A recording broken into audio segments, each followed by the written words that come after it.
औज़ुबिल्लाहिमिनश्शैतानिर्रजीम बिस्मिल्लाहिर्रहमानिर्रहीम। तमाम देखने और सुनने वालों को अस्सलाम वालेकुम। नाज़रीन, आज हम बात करने वाले हैं अर्तुगरुल गाज़ी पर। आप सबको मालूम है कि अर्तुगरुल गाज़ी जिस तरह की शोहरत की बुलंदियों को छू रहा है, लोग इसके सहर में मुब्तला होते जा रहे हैं। लोग अपने बड़े ही ज़रूरी और अहम काम छोड़कर इसके तमाम एपिसोड देखना चाह रहे हैं और देख भी रहे हैं।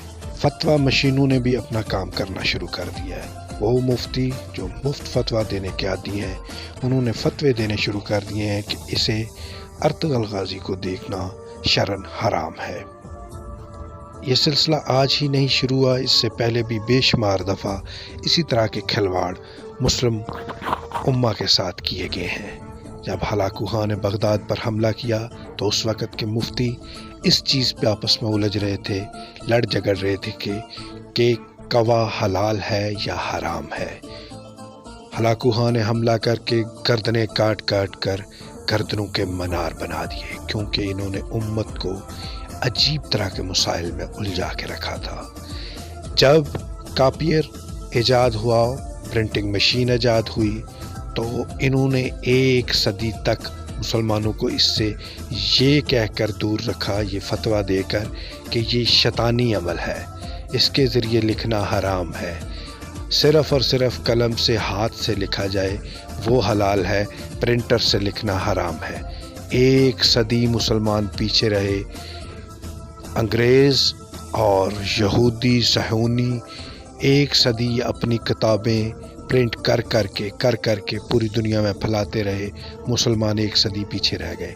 एक सदी के बाद फिर इन्होंने ये फतवा दिया कि ये प्रिंटिंग मशीन हलाल है, हमें प्रिंटिंग मशीन पे काम करना चाहिए। लेकिन बदबख्ती से मुसलमान एक सदी पीछे रह गए। उसके बाद जब स्पीकर आज़ाद हुआ तो आपको मालूम है कि मुफ्तियों ने फतवे दे दिए कि जितनी आवाज़ अल्लाह ताला ने दी है उसी में बोला जाए, इससे ज़्यादा आवाज़ में अगर बोला जाए तो वो शैतान की आवाज़ है, वो हराम है। इन्होंने ये कहकर स्पीकर को बैन कर दिया, लेकिन कुछ अरसे के बाद फिर इसको हलाल किया। अब इनके सामने 10-20 स्पीकर ना लगे हों तो ये बोलते नहीं, इनकी आवाज़ नहीं निकलती। इसी के पैरेलल आप देखें, जब कैमरा आज़ाद हुआ तो इन्होंने फ़ोटो को हराम कहकर पूरी दुनिया में मुसलमानों को रोक दिया कि तस्वीर बनवाना गुनाह है। मुसलमान तस्वीरें नहीं थे बनाते।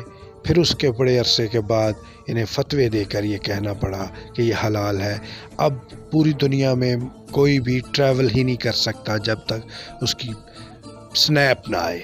अब जब इन्होंने हज करने भी जाना हो तो इनको स्नैप बनवानी पड़ती है।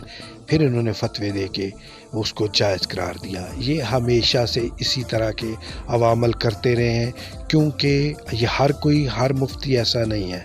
शऊर वाले मुफ्ती, इल्म वाले मुफ्ती इल्म की बुनियाद पर फतवे देते हैं। वो ऊंचे हथकंडों का सहारा नहीं लेते।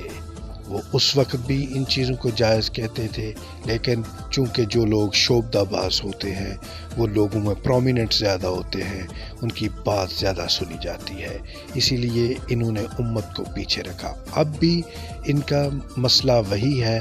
पूरी दुनिया अब इलेक्ट्रॉनिक मीडिया पे जा चुकी है। पूरी दुनिया विजुअलाइज़ करके देखना चाहती है, हर चीज़ को वो विजुअलाइज़ करना चाहती है।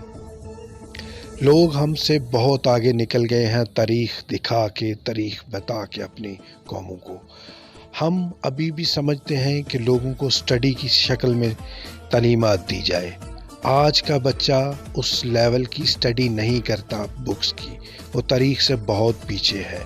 आज का बच्चा विजुअलाइज़ करना चाहता है हर चीज़ को। सबसे स्ट्रॉन्ग मेमोरी वो होती है जो आप विजुअलाइज़ करते हैं।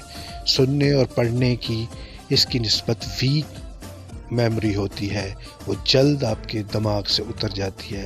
लेकिन जिस चीज़ को आपने विजुअलाइज़ किया हो वो बहुत अरसे तक आपके दिमाग में नक्श कर जाती है। कुरान पाक का अगर हम मुतालिया करते हैं तो देखते हैं उसमें बेशुमार किस्से कहानियाँ पहली उम्मतों की हमें बताई गई हैं, ताकि जो लोग इबरत का निशान बने हैं, हम भी उनके वाक़यात को पढ़ के इबरत हासिल करें।